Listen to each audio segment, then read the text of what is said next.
कांग्रेस नेता राहुल गांधी को दिल्ली पुलिस ने एक नोटिस भेजा है। पुलिस ने राहुल से श्रीनगर में भारत जोड़ो यात्रा के समापन पर दिए बयान को लेकर जवाब मांगा है। दरअसल राहुल ने भारत जोड़ो यात्रा के दौरान कहा था कि कुछ यौन उत्पीड़न की पीड़ित महिलाएं उनसे मिली हैं। इस बयान पर अब दिल्ली पुलिस ने राहुल को नोटिस भेजकर उन महिलाओं की जानकारी मांगी है। दिल्ली पुलिस ने राहुल गांधी से पूछा है कि इन पीड़िताओं की डिटेल्स दें ताकि उन्हें सिक्योरिटी दी जा सके। दिल्ली पुलिस के मुताबिक नोटिस राहुल गांधी को फिजिकल तौर पर दिल्ली पुलिस आज देने गई थी, जिस नोटिस को खुद राहुल गांधी ने रिसीव भी किया है। राहुल गांधी ने भारत जोड़ो यात्रा के दौरान श्रीनगर में कहा था, जब मैं चल रहा था तब आपने देखा होगा बहुत सारी महिलाएं रो रही थी। आपको मालूम है वो क्यों रो रही थी? बहुत सारी महिलाएं ऐसी थी जिन्होंने मुझसे बोला कि उनके साथ रेप हुआ। जब मैं चल रहा था आपने देखा होगा कि बहुत सारी महिलाएं रो रही थी। आपने देखा? आपको मालूम है क्यों रो रही थी? नहीं, उसमें से बहुत सारी महिलाएं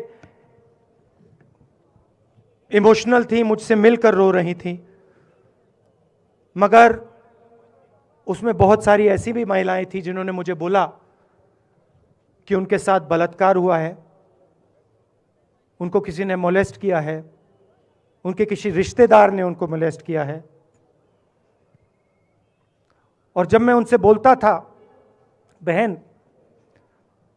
मैं पुलिस को बताऊं, तो मुझे कहती थी, राहुल जी पुलिस को मत बताइए, हम चाहते हैं कि आपको ये बात मालूम हो, मगर पुलिस को मत बताइए, हमारा और भी नुकसान हो जाएगा।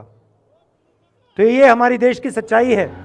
अब पुलिस ने राहुल से इन पीड़िताओं की डिटेल मांगी है ताकि उन्हें सुरक्षा प्रदान की जा सके।